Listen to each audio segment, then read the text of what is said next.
Bueno, pues buenos días a todas las personas que habéis decidido pasar esta mañana de lunes con nosotros en el CEADAC. Soy Inmaculada Gómez Pastor, soy la directora gerente de este centro y solamente quería daros la bienvenida y las gracias a los ponentes de esta interesante jornada. Estoy contenta porque inauguramos hoy el currículum formativo de formación especializada de nuestro centro. Entonces, bueno, yo siempre quiero que sea un poquito antes, pero la administración ya sabéis cómo es complicada y bueno, no está mal. Por lo menos no hemos entrado ya en el tercer trimestre. Estamos ahí, bueno, sí que hemos entrado, en marzo no, nos hemos pasado por unos cuantos días. Pero bueno, ha habido veces que hemos hecho en junio, hoy es 28 de abril, así que no vamos mal. Como sabéis, nosotros nuestra misión tenemos encomendada una misión de referencia que es exportar buenas prácticas, gestión de conocimiento y es el leitmotiv, es el impulso, es lo que el CEADAC tiene, debe y hace. Siempre procuro, siempre que tengo un micrófono para hablar del centro, procuro explicar lo que somos, que no somos un centro de atención directa, que esto es de las comunidades autónomas. Lo que pasa es que malamente vamos a hacer referencia si no hacemos atención directa.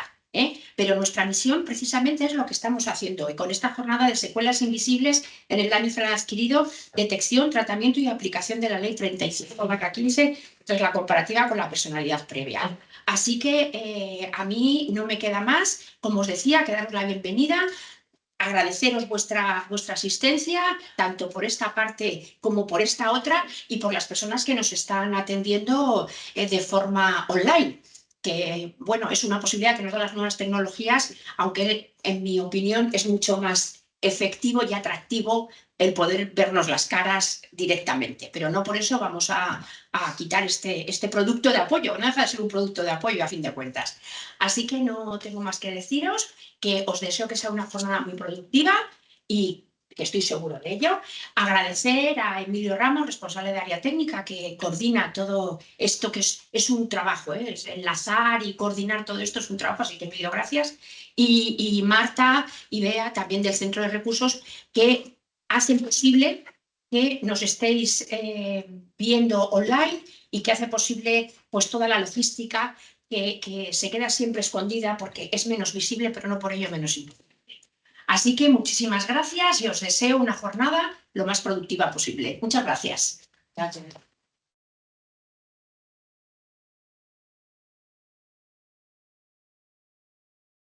Buenos días a todos y bienvenidos, tanto a los que habéis venido presencialmente como a los que nos seguís online.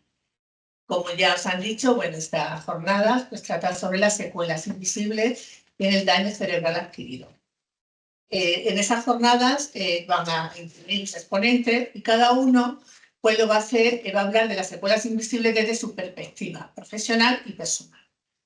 En primer lugar, en el ámbito más jurídico, pues nos va a hablar Belén Piñas, y nos va a hablar pues, de estas secuelas, qué es una secuela invisible, para que cuando terminemos pues todo el mundo ya sepa qué es, de qué se ha hablado, cómo detectarla, es importantísimo saber detectarla, y también pues la comparación para saber que esa secuela se ha sufrido, puedes ver la personalidad y cómo era el desarrollo y la conducta de esta persona antes de la lesión y después de la lesión.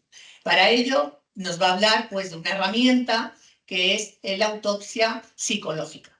Y también, por supuesto, de la ley 35/2015, en el que está el sistema de valoración para los daños y perjuicios en los accidentes de circulación, que es el baremo donde se puede decir, donde dice la indemnización que corresponde a cada daño, cada perjuicio recibido. Es importantísimo pues saber detectar estas secuelas porque precisamente para ello en este baremo vamos a pedirlo. Hay que saber pedir también pues la indemnización que corresponde, hay que saber manejar el baremo, y también nos va a hablar Belén de si estas secuelas invisibles, cómo están en este baremo, si realmente están, se valoran o si se valoran poco, o en fin, de todo ello nos va a hablar ella. Después nos van a hablar, bueno, antes de nada, decir que ha habido un cambio. Pues la segunda ponente no ha podido venir le ha surgido un problema de última hora, que ha sido este viernes, y le queremos agradecer que ahora se incorporará a la persona que nos va a hablar desde una perspectiva personal, que ha sufrido un daño cerebral. Creemos que es importantísimo tener pues esa perspectiva. El año pasado tuvimos como una exposición magistral de Álvaro Galán, que nos hablaba de esa nueva realidad tras la lesión. Y bueno, pues al final es Noelia Silva Liaño. Ella sufrió un daño cerebral, lo adquirió por una enfermedad, por un tumor, y fue además que no hace mucho, en el 2020, tuvo tres intervenciones quirúrgicas, y ya en la tercera intervención empezaron ya las secuelas más importantes. Posteriormente, le dijeron para poder rehabilitarse o recuperarse que hiciese ejercicio, que hiciese deporte. Pero nadie le supo decir qué tipo de deporte, nadie supo orientarla. Entonces ella tuvo por su cuenta que hacer distintos deportes, lo que a ella le parecía. Hasta que tomó contacto con la Fundación Segunda Parte, donde ya la pudieron orientar. Ella es bióloga, la especialidad de ensayos clínicos y también fotógrafa. Pero después de todo esto, en el año 2024, o sea, el año pasado, sufrió otra intervención por un nuevo tumor que ha sido diagnosticado. Bueno, ella se incorporará ahora en cuanto pueda. Además, ella está recibiendo terapia en este centro, en CEADAC, con lo cual en la mesa redonda no podrá quedarse. Entonces, todas las preguntas, porque después de cada intervención de cada ponente va a haber 15 minutos de preguntas. Y ya cuando acaben las tres ponencias, habrá una mesa redonda. Todas las preguntas que quieran hacerle a ella tendrá que ser justo después de su intervención, porque tiene una terapia que no puede posponerla, tiene que asistir aquí en el mismo centro. Y por último, desde la perspectiva de recuperación de estas secuelas a través del deporte, pues nos va a hablar José Antonio García Domingo, que es profesor en la Facultad de Ciencias de la Actividad Física y del Deporte. También ha sido seleccionador nacional del equipo paralímpico de atletismo y ha sido durante 3 Juegos Olímpicos, el de Barcelona, Atlanta y Sydney. Nos va a hablar pues también de toda su experiencia. Está trabajando también pues sobre todo con niños ahora en la actualidad que han sufrido pues un daño cerebral, y bueno, pues nos va a contar también cómo es la recuperación a través del deporte, e incluso llegando ya a una competición de alto nivel. Pues ya sin más preámbulo, damos paso a Belén, que nos va a exponer desde su punto de vista jurídico.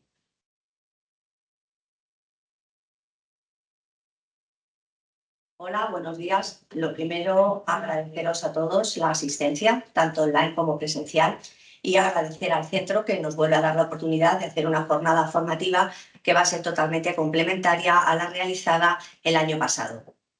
Hemos de hacer una pequeña introducción o consideración en cuanto a manifestar que iniciaremos la ponencia con una reflexión en cuanto a ver, que este año con las nuevas apariencias y tecnología nos tenemos que adaptar a este método, que es bastante más incómodo, aunque más elegante, que el del año pasado. Este sería la introducción o el índice de los asuntos que vamos a tratar.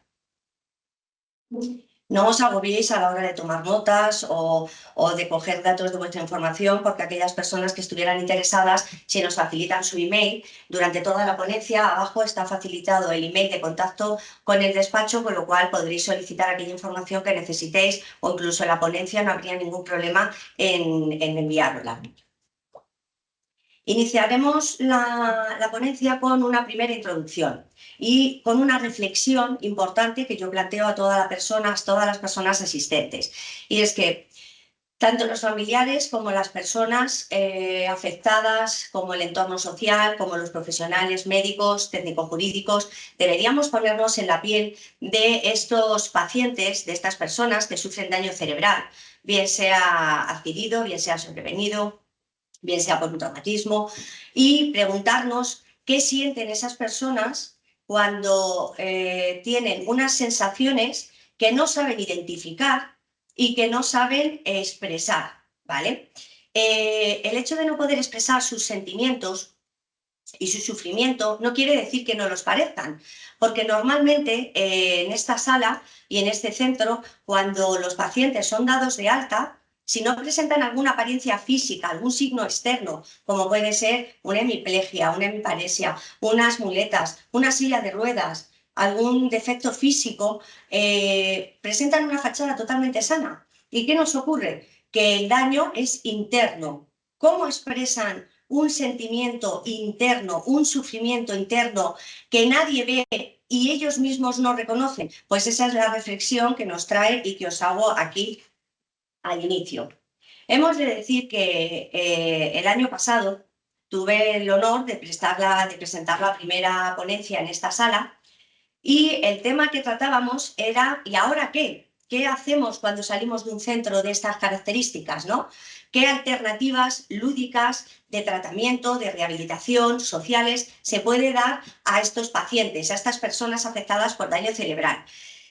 Y sorprendió muchísimo que el tema principal que llamó muchísimo la atención y por el que todo el mundo se preocupaba, tanto profesionales médicos, profesionales técnicos, rehabilitadores, como profesionales jurídicos y los pacientes principalmente, era la preocupación de las secuelas invisibles.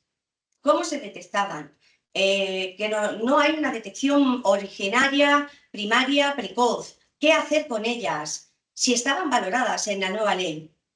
Entonces, al terminar la ponencia, en mí quedó sembrada esa semilla del por qué no se trataban estas secuelas en tiempo. No digo que no se trate, sí se tratan en centros como este y además en España existe un servicio de neurología formidable y de neuropsicólogos. Entonces, esa semilla quedó sembrada en mí de tal forma que gracias a un máster, al máster propio de responsabilidad civil que he cursado en la Universidad de Granada y al brillante equipo de profesionales, y de profesionales técnicos y profesorado, me han permitido desarrollar esas dudas que existieron el año pasado a través de mi trabajo TFM. Con lo cual he hecho un trabajo de investigación sobre los métodos de detección de las secuelas invisibles, a los efectos de poder ayudar en la evolución del tratamiento, de la estabilización y de la cuantificación de los medios económicos para poder hacer que estas personas puedan desarrollarse y no sentirse desamparadas. En esta jornada la herramienta, bueno, perdón, me estoy acordando, no le estoy dando a este método maravilloso. Esto es imposible. Bueno, como os he dicho, os pasaré a todos la ponencia, ¿vale? En esta jornada, la herramienta que yo pretendo aportar a todos los profesionales para que todo el mundo investigue en el desarrollo de la misma es la autopsia psicológica, el modelo de autopsia psicológica integrada, MAPI. ¿Qué nos permite estudiar? Pues nos permite estudiar la personalidad premórbida, es decir, la personalidad que presentaba el paciente antes del evento causante. Porque una vez nos ocurre el evento causante, una vez nos ocurre y sufrimos el daño cerebral, nos encontramos con la imposibilidad de reconocernos y de saber cómo éramos antes. ¿Y qué ocurre? Que nos encontramos que la autopsia psicológica nos va a permitir comparar la personalidad prelesión con la nueva personalidad, con la nueva realidad. Permite detectar los déficits, aceptarlos, tratarlos y avanzar en los tratamientos de rehabilitación a aplicar. Entiendo que estéis todos con una cara un poco asustados, porque claro, hablar de autopsia, pues hablamos de autopsia se realiza a las personas fallecidas, sí, es cierto, pero ¿quién no se ha preguntado, quién no ha padecido de las personas que estáis asistiendo, que sois pacientes, que ya no sois el mismo de antes?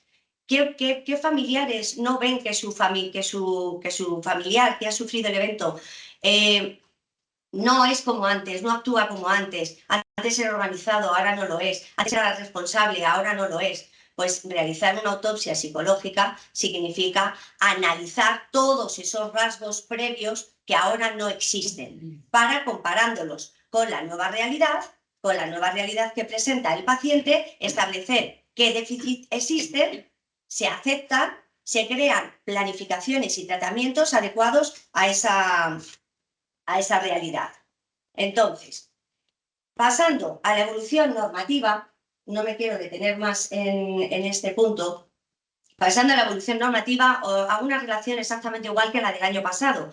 Y es que sé que hay muchos profesionales técnico-jurídicos al otro lado de la pantalla, pero se trata de una formación para personas que son particulares, para profesionales fisioterapeutas, para trabajadores sociales, para servicios sociales. Entonces hay que hacerlo con un estricto rigor jurídico, ¿de acuerdo?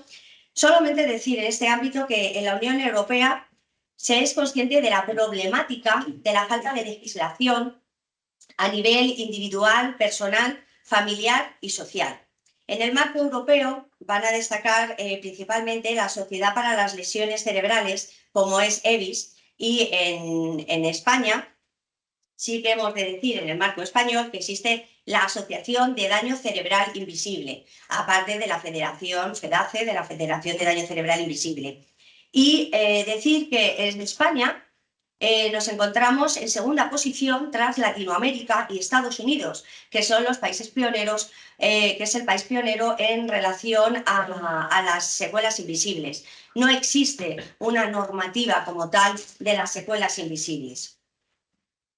Vamos a pasar a la definición del daño cerebral según FEDACE. Pues es aquel daño repentino, brusco, que nos aparece en el cerebro causado por un agente externo o interno. ¿Y a qué afecta? Al sistema nervioso central. Entonces, existe una definición de daño cerebral invisible. ¿Por qué? El daño cerebral es también llamado daño cerebral invisible o epidemia invisible. ¿Por qué? Porque una vez pasa el evento causante y una vez todos tenemos presente lo que ha ocurrido, nadie posteriormente, cuando estamos fuera, realmente hay veces que si no presentamos signos externos no lo percibimos, ya lo hemos dicho antes, ¿no? Entonces, se le llama daño cerebral invisible porque tiene secuelas visibles y secuelas invisibles. Las secuelas visibles, pues ya sabéis que son aquellas que tienen signos externos. Vamos a hacer una breve relación: deficiencias motoras, alteraciones de los sentidos, capacidad de alerta y vigilia, alteración cognitiva, etc. Existen un sinfín de secuelas visibles que no son en las que hemos centrado esta ponencia. Sin embargo, las secuelas invisibles son aquellas intangibles, las que no presentan rasgos internos, las que no presentan rasgos externos, visibles, que nos permitan diferenciarlas. Secuelas invisibles, según la Asociación de Daño Cerebral Invisible, nos vamos a encontrar las alteraciones de la memoria. Con las alteraciones de la memoria no nos referimos a que obviamente no tengan todas las secuelas visibles que suponen alteración de memoria y que están reguladas en el baremo.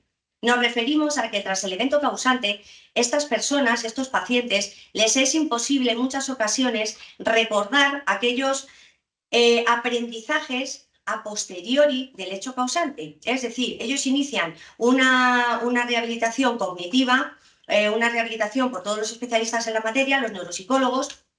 ¿Y qué nos ocurre? Pues que al día siguiente, cuando continúan con el aprendizaje, no recuerdan lo que han aprendido el día anterior. Por esto establecemos que por eso se establece una planificación obligatoria de todas aquellas acciones o todas aquellas tareas que van aprendiendo. También nos encontramos con problemas de planificación. Problemas de planificación es que tienen dificultad para organizar todas aquellas acciones que tienen que desarrollar dentro de una actividad. Normalmente esta secuela invisible la encontramos como que es normal, claro, ha sufrido un evento, no tiene memoria, es normal, pues bueno, tenemos que tratar de recuperar lo máximo posible. No, es una planificación que hay que establecer mediante esquemas, por escrito, de forma repetitiva, hasta que se instaura dentro de la persona, teniendo en cuenta la anterior secuela que hemos puesto, que era la alteración de memoria.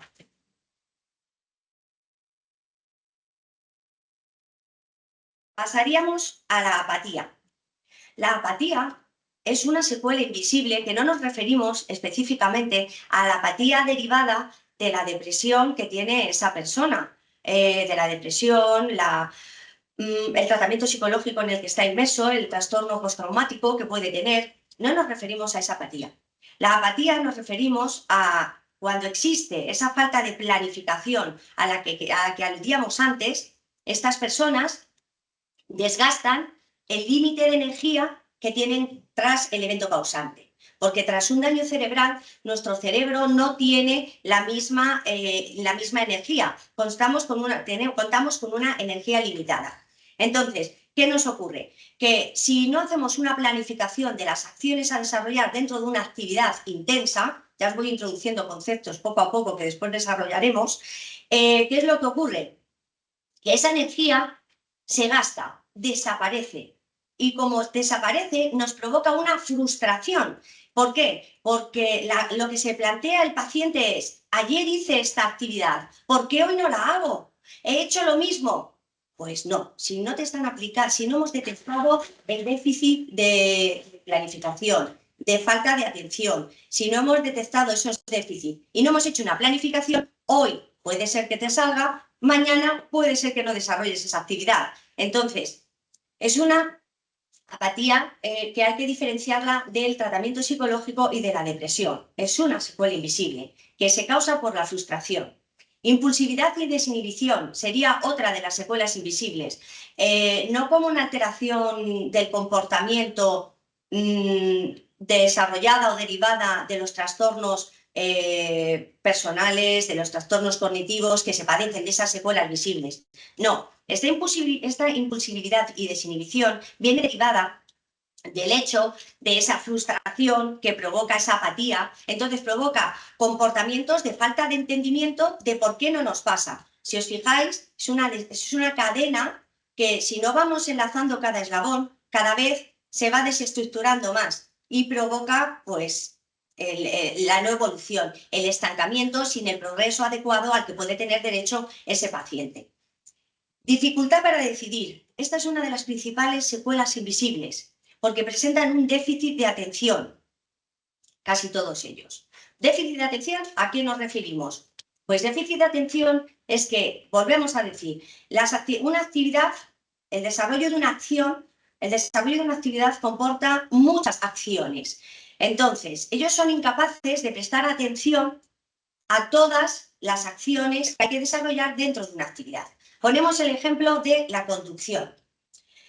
Cuando van a conducir un coche, cuando llegan a la fase en la que pueden conducir un coche, para eso tendríamos que haber tenido antes una rehabilitación con toda la detección de los déficits primarios, tenemos que plantearnos tener una planificación escrita, un mensaje que nos recuerde que a la hora de coger el coche tenemos que coger nuestra planificación escrita. Esa planificación escrita se hace al principio para poder crear una rutina y que esa rutina, tratando de evitar los despistes y alteraciones que hemos dicho inicialmente, al final se instaure en nuestro cerebro y no se nos olvide. Al principio hay que llevarlo todo por escrito, con alarmas y con esquemas de planificación.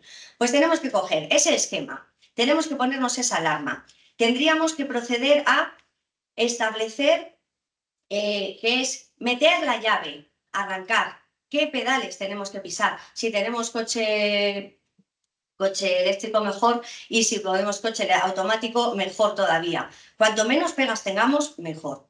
Tenemos que plantearnos que la planificación o la dificultad de atención tienen que prestar atención a la conducción, a los mecanismos de utilización del vehículo. Hay que prestar atención a los síntomas, a los signos externos, señalización vertical, señalización horizontal, y ni qué decir tiene ruidos externos, presentan hipersensibilidad, con lo cual, si tenemos dificultad de atención a todos los actos que conlleva esa acción de conducción y no planificamos la energía que vamos a gastar en cada uno de ellos, ¿qué nos va a ocurrir? Que no vamos a alcanzar el objetivo de, por ejemplo, llevar a los niños al colegio.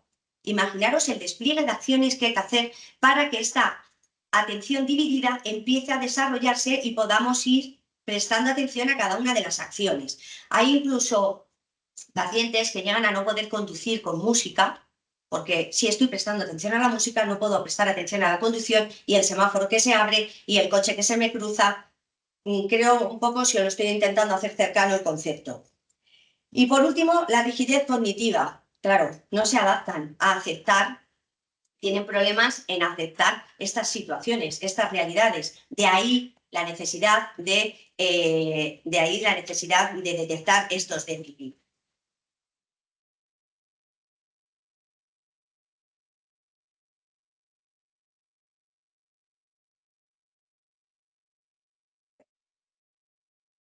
Por tanto, para que el procedimiento, lo que venimos a explicar es para el procedimiento, para que un paciente se adapte a su nueva realidad, lo vamos a lograr intentando reconstruir la personalidad prelesión, es decir, antes de sufrir el daño cerebral adquirido, de tal manera que vamos a tener dos fases. La primera de ellas sería la fase inicial, que es la fase de aceptación de los déficits.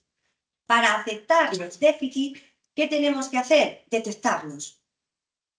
Si os fijáis, es el punto principal. Y luego la fase de grado de aceptación de esos cambios. Está íntimamente relacionado con la detección de los déficits y la estabilización y aceptación de los mismos. Entonces, durante todo el desarrollo de mi trabajo TFM, se tomó como referencia, entre otros autores, a doña Aurora Lasaleta. Doña Aurora Lasaleta es una paciente de CEADAC que por desgracia sufrió un evento de daño cerebral en 2005. Esta formidable psicóloga sufrió ese evento y pudo experimentar, estudiar y trabajar con las secuelas invisibles, hasta el punto que a día de hoy va estableciendo grupos de trabajo para ayudar a todos los pacientes con su propia experiencia. Es muy enriquecedor el libro que ha escrito doña Aurora Lasaleta, con lo cual lo recomiendo en su lectura. Incluso si queréis, por email os pasaría toda la bibliografía que se ha usado para el desarrollo del trabajo de fin de máster. Entonces, esta autora nos establece que para detectar y trabajar los síntomas invisibles, lo primero que hay que hacer es saber cómo conozco el síntoma. Uno mismo tiene que detectarlo y si no los familiares, para ponerlo en comunicación del profesional correspondiente mediante entrevistas. ¿Cómo evoluciona ese síntoma a través de los diferentes tratamientos? ¿Cómo se siente el paciente y su entorno social? ¿Qué hacer con ese síntoma? Recursos y estrategias que se puedan aplicar y solicitar propuestas profesionales para convertir la secuela invisible en secuela visible. Y entonces ya estaría todo el problema solucionado, que era la principal demanda del año pasado. Por tanto, vamos a explicar que la consecuencia directa que sufre un paciente afectado por daño cerebral sería el siguiente. El cerebro va a contar con una energía ilimitada. Es decir, una vez sufrimos el evento, la energía que tiene nuestro cerebro ya no vuelve a ser la misma. Digamos que es como un ordenador. En un ordenador tiene una memoria RAM. Si en ese ordenador tratamos de implementar, de descargar un programa que supera esa memoria RAM, ese límite que tiene nuestro cerebro, el ordenador no va a funcionar ni lo va a descargar. Pues esto ocurre con el cerebro de un paciente afectado por daño cerebral, que en ningún momento va a tener la misma capacidad de energía que tienen las personas que no han sufrido ese evento. De ahí la necesidad de planificación de recursos para desarrollar las actividades. Obviamente hay que hacer una planificación de las actividades que puede ir desempeñando esa persona para ver qué acciones tiene que desarrollar y así hacer el planning que hemos dicho anteriormente. A la hora de planificar la energía, a la hora de hacer esta planificación, ¿para qué se va a efectuar? Para ver qué energía limitamos a cada acción dentro de una actividad. Y con esa planificación vamos a poder evitar que esa botella de energía que tenemos ahora, que se encuentra a la mitad, ya no está llena, no se nos derrame al inicio del desarrollo de la acción, porque si no, nunca cumpliríamos nuestros objetivos. Y si no cumplimos nuestros objetivos, ¿qué ocurre? ¿Qué ocurre cuando que si no cumplimos nuestros objetivos, llegan todas las secuelas invisibles dichas anteriormente, pero aparece una que es la principal, porque las anteriores que hemos relacionado eran según la OMS. Pero hay una secuela invisible importantísima que todos los pacientes se preguntan y la sufren, inclusive todos los familiares que les rodean, que es la fatiga y el cansancio cerebral. Siempre están cansados, siempre les cuesta, con todo lo que estoy durmiendo y no descanso y no me encuentro activo porque necesito dormir tantas horas al día. Vale, pues lo que ocurre es lo siguiente. La fatiga o el cansancio cerebral ocurre cuando no hemos planificado correctamente la energía que vamos a aplicar a cada acción ¿Y con esto qué nos pasa? Pues que en nuestro cerebro, como la botella se vacía, la energía desaparece, nuestro cerebro automáticamente se para, hay un stop a la acción. ¿Y qué ocurre con ese stop? Que el paciente no entiende por qué le pasa, no sabe qué le ha pasado, no puede transmitirlo al resto de familiares, ni al entorno social, ni a sus neurorehabilitadores, no pueden comunicarlo. Entonces nos encontramos con una situación que si no detectamos que existe ese cansancio o fatiga, ese cansancio cerebral o fatiga, no podemos continuar tratando al paciente. ¿Se recupera ese cansancio cerebral o fatiga durmiendo? Pues la respuesta es no. Cada paciente tiene que recuperar ese stop que nos manda el cerebro a su forma. Suele ser aislándose sin recibir estímulos externos. El no recibir estímulos externos no es dormirse o aislarse en una habitación a oscuras. Es, si a esa persona necesita meterse en su habitación y ponerse a mirar a la pared sin pensar si es verde o roja, pues eso sería un stop para esa persona. ¿Cuántos días puede tardar en recuperarse esta fatiga? Va a depender de la rapidez con la que hayamos gastado la limitación de energía que tenemos. ¿De acuerdo? Va a depender de esa rapidez o de ese mal uso o desgaste que hayamos hecho de esa energía. Por tanto, como habéis visto, si llegamos a esta secuela invisible, que es la peor de ellas porque es la que mayor frustración provoca y provoca falta de entendimiento entre familiares, porque por más que intentas ayudar a tu familiar, no consigues ayudarle a salir adelante, pero es que no sabes que se le ha gastado la energía que tenía, que no tenía más, porque no estamos haciendo una planificación. Entonces, esto provoca una frustración totalmente y absoluta en todos los pacientes, entorno social, y lleva a un punto muy lamentable, que es el estancamiento en la evolución de la rehabilitación del paciente y el que pueda progresar. ¿De acuerdo? Entonces, una conclusión final y real que nos hace doña Aurora La Saleta, y que a mí me ha encantado, es que nos establece que para estos pacientes solo se debe hacer una sola cosa intensa al día. Fijaros, desde que nos levantamos hasta que nos acostamos, cuántas actividades, cuántas acciones desarrollamos al día, un sinfín. Bueno, pues ellos tienen que empezar su planificación y su rehabilitación con una sola cosa intensa al día. Es decir, si vamos a comer con la familia, necesitaremos una preparación especial, pero ese día no podremos llevar a los niños al colegio, ese día no podremos hacer la compra. Es decir, si estábamos desarrollando 4 acciones intensas por nuestra planificación y nuestro tratamiento de rehabilitación, tendremos que centrarnos solo y focalizarnos en una. ¿Por qué? Por esa falta de atención dividida que hemos dicho anteriormente, ¿de acuerdo?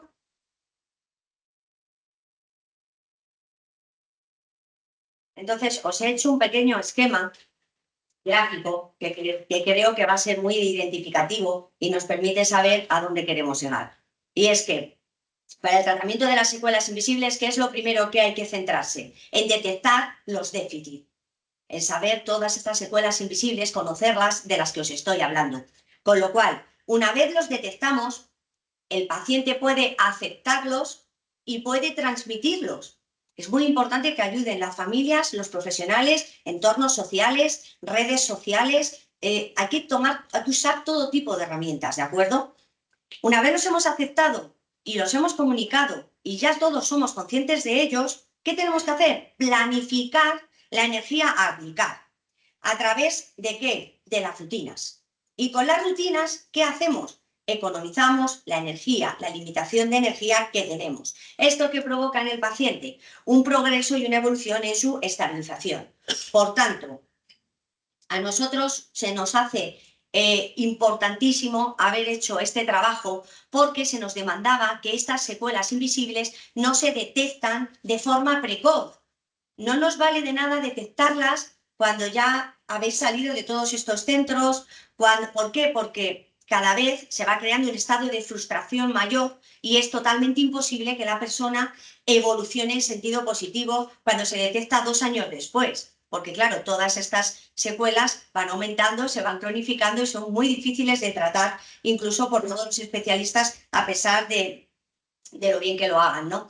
Entonces, nuestra propuesta, reiteramos, para la detección precoz, que es urgente para todos ellos, es la autopsia psicológica. Comparar cómo éramos al principio nos puede permitir saber qué no tenemos ahora. ¿Y qué no tenemos ahora? Esos déficits que hay que abordar y que atacar y presentar. Pasaremos al método de determinación de la autopsia psicológica. Método de determinación de las secuelas invisibles. Tanto en el ámbito de la neuropsicología como en el ámbito de los servicios sociales, se sabe que estas secuelas invisibles existen. ¿Por qué? Porque existen centros como este que tratan esas secuelas invisibles. De hecho, no sé si hay aquí algún paciente de este centro o algún paciente que haya pasado por el mismo, pero sabéis que tenéis una habitación donde recibís el tratamiento y cuando os pasa que hay el stop cerebral, que hay esa fatiga, os aconsejan subir a la habitación a relajaros en el sentido que vosotros podáis, en el sentido que puedan estas personas, ¿de acuerdo? Pues la contradicción que nosotros encontramos se encuentra en el hecho de si existen centros que las tratan porque las detectan y tienen medios habilitados para ello, ¿dónde radica el problema de esa detección precoz? Pues entendemos que es en los informes iniciales, en los informes médicos iniciales, en los estudios iniciales. Tras el evento causante, a nuestro juicio, debería hacerse esta autopsia psicológica.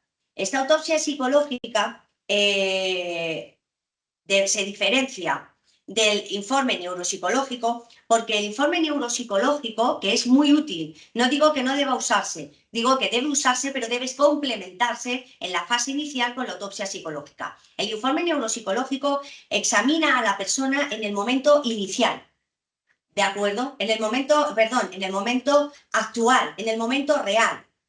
¿Por qué decimos que hay que acudir a la autopsia psicológica? Porque en el momento real no podemos detectar qué déficit presenta esa persona, solo los visibles. Sin embargo, con la autopsia psicológica vamos a poder decir cómo era la persona previamente al evento causante y nos va a permitir, comparándolo con los resultados del informe neuropsicológico, establecer cuáles son los déficits. Volvemos todo el rato a lo mismo, pero quiero ser insistente y pesada porque a día de hoy la autopsia psicológica en daño cerebral no se realiza porque se me acaba de ocurrir a mí. O sea, que bueno, es un poco complicado. Entonces, vamos a encontrar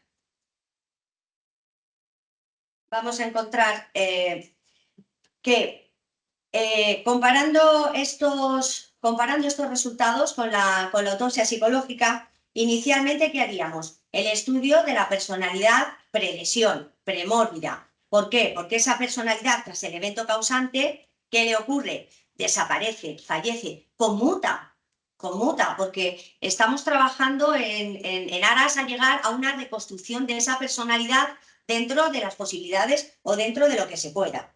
Posteriormente se realizaría el informe de neuropsicología. ¿Para qué? Para comparar la personalidad previa con la actual. Y así poder tratar esos déficits, crear esas planificaciones y evolucionar y adaptarnos a la nueva realidad sin crear esa fatiga, ni esa frustración, ni esos cambios, ni esa impulsividad. ¿De acuerdo? Por tanto, podemos ver que en la actualidad, y decirme si me confundo, no existe una detección precoz de las secuelas invisibles. ¿Por qué? Porque como el informe neuropsicológico actúa e interviene sobre la nueva realidad, además hay que resaltar que el informe neuropsicológico se realiza mediante unos test al paciente. Bueno, hay tanto los test como los mapas de autodeterminación integral, hay un sinfín de herramientas muy útiles. El problema es que son actuaciones que se realizan en 2 horas, en 2 sesiones de 3 horas al paciente. Y nos podemos encontrar que ese día ese paciente está más lúcido y no hay ningún problema porque resulta que nos rellena el test de una forma que si realizamos ese mismo test al día siguiente, a lo mejor da un resultado totalmente diferente. De ahí que resaltemos que la autopsia psicológica no se puede realizar en una, en dos, en tres sesiones. Si os fijáis, os estoy diciendo que es algo a realizar al inicio, durante sesiones continuas, igual que la rehabilitación, sesiones continuas con los familiares, sesiones por psicólogos, obviamente, si son especialistas forenses, mejor, o psicólogos especialistas en autopsias psicológicas. ¿Por qué? Porque esto nos va a permitir establecer en sesiones no cuantificables. No se sabe cuándo vamos a averiguar cuál era la personalidad previa del paciente, previo al evento causante. O habrá gente que necesite 10 sesiones, como habrán otras personas que necesiten 25. Pero es muy importante realizar estas sesiones de investigación por ese especialista para establecer un perfil de personalidad previa que nos va a permitir realizarlo mediante muchas horas, no solo en 1 o 2 horas, para comparar al paciente antes del evento causante. Con lo cual, entendemos que la finalidad y el uso de esta prueba de la pericia de la autopsia psicológica, que también os quiero hacer una pequeña introducción en cuanto a que no os asustabais al principio, la autopsia psicológica se ha utilizado en los procedimientos de suicidios, muertes violentas, para averiguar el origen de ese fallecimiento de la persona. De aquí que por analogía, por similitud, para mí, cuando una persona sufre un daño cerebral, entiendo que debe analizarse el origen de cómo era la persona previamente. ¿De acuerdo? ¿Cuál es la finalidad de la prueba pericial propuesta de la autopsia psicológica? Serían, por un lado, detectar y valorar todos los daños padecidos por la persona antes del daño cerebral. ¿Con base en qué? Con base en el principio de reparación íntegra del daño de la víctima. Es decir, si conseguimos detectar la personalidad previa, detectamos esos déficits nos van a permitir atenderlos y nos van a permitir el qué? Una reparación íntegra de los daños de esa persona. Nos van a permitir objetivar cuáles son, nos permitirían cuantificarlas y lo más importante, baremarlos en la ley 35/15, que no están baremados. ¿De acuerdo? Como no existen, no los podemos baremar. De ahí que hay que objetivarlos. ¿Vale?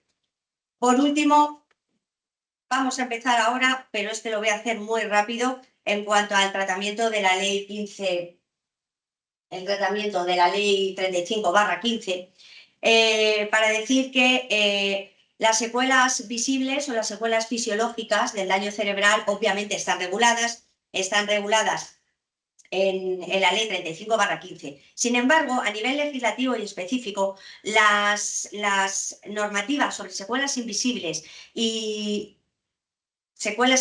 daño cerebral invisible es escasa, muy escasa. En la ponencia, en las últimas hojas, os he hecho una relación de las sentencias que he encontrado, que no hay más sentencias. No existen sentencias, sobre todo a nivel de cuantificación por baremo, no existen, porque estas secuelas invisibles, como no están objetivadas, no están recogidas, ¿de acuerdo? Nos vamos a encontrar, por tanto, que la ley 35/15 no detecta estas secuelas, no están objetivadas. Conclusión, no se pueden baremar, no se pueden legislar y no podemos avanzar a ese principio de reparación íntegra del paciente. ¿Por qué? Porque se le dotaría con las indemnizaciones de los medios económicos necesarios para que puedan acceder a los mejores tratamientos y también se dotaría a los servicios médicos de mayores presupuestos para la investigación en este sentido y ayudar siempre al paciente. Por tanto, vamos a ver que con la autopsia psicológica, ¿qué es lo que vamos a tratar de hacer? Determinar la lesión, la personalidad prelesión, objetivar las secuelas invisibles, facilitando su baremación y cuantificación. Y lo más importante, evitar la desvaloración de la secuela invisible. Está desvalorada, actualmente no se regula y no existe. Como os decía, en la ponencia os incluyo diferentes sentencias. Si vamos a hacer una breve referencia al único orden que toca estas sentencias, el único orden que toca las secuelas invisibles en estas son las sentencias del orden jurisdiccional social en el ámbito de la lucha por la gran invalidez, a la que sabéis que prácticamente todos los lesionados o pacientes de daño cerebral tienen derecho. En el resto de ámbitos, es prácticamente en el ámbito civil o penal. En el civil no existen en cuanto a cuantificación, y en cuanto al ámbito penal sí existen como nombramiento, pero no se encuadran en ningún tipo de ley, ni valoración, ni calificación, incluso jurídico penal, ¿vale? No nos sirve para gravar el hecho de causar que aparezca una secuela invisible en el ámbito penal. Nos podría servir para agravar la pena que le vamos a pedir al sujeto que causa el acto delictivo. Pues si la secuela invisible no está detectada, no podemos pedir ese agravamiento en la pena. No podemos pedir más prisión para aquel señor que nos lleva por delante, nos atropella, y como una de las secuelas es invisible, no puedo calificar pidiendo mayor pena para esa persona, ¿de acuerdo? Eso es lo que trato haceros llegar. Aquí tenéis todas las sentencias, que es lo dicho. Entonces, pasaremos a la última parte, que serían las conclusiones. Se pueden recoger las siguientes conclusiones. El daño cerebral supone un cambio de la personalidad. La persona no vuelve a ser la misma de antes. Es muy difícil. ¿Se puede llegar a recuperar esa personalidad previa? Sí, siempre de las limitaciones que tengamos y de la gravedad de las secuelas físicas, visibles e invisibles que presentemos. Para ello, ¿qué es necesario? Detectar los déficits. ¿Y qué es lo que ocurre? Que si se detectan, se pueden aceptar. Desde el momento en que se detecten y se acepten, ya existe comunicación, ya los estamos transmitiendo, con lo cual podemos en todo momento abordar el tratamiento que recibe esa persona. Se hace necesaria su detección precoz. Por eso estoy hoy aquí y por eso lo habéis conseguido entre todos, y gracias a la maravillosa Universidad de Granada realicé mi trabajo de investigación sobre las secuelas invisibles, y se me ocurrió, o por analogía o por similitud, establecer este método de detección. Que es la autopsia psicológica. A mi juicio, o a día de hoy, los métodos aplicados no son 100% efectivos. ¿Por qué? Porque todos están demandando esta detección precoz de estas secuelas invisibles. Con lo cual, simplemente deciros que deben complementarse el informe neuropsicológico con la autopsia psicológica, que se propone para la reconstrucción de la identidad.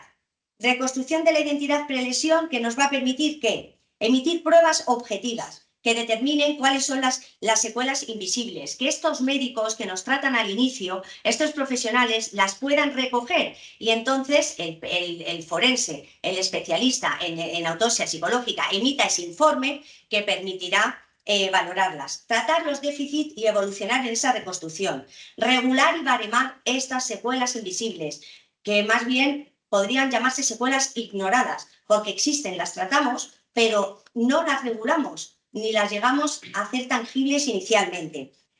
Cuantificar e indemnizar las mismas, evolucionar en los tratamientos por disponer de mayores medios económicos, es importante. Por tanto, desde aquí se lanza una propuesta para hacer una modificación legislativa y una regulación de estas secuelas invisibles, tal y como solicitaba el Defensor del Pueblo en su informe de 2006. Eso es todo, gracias, y espero no haber sido muy técnica.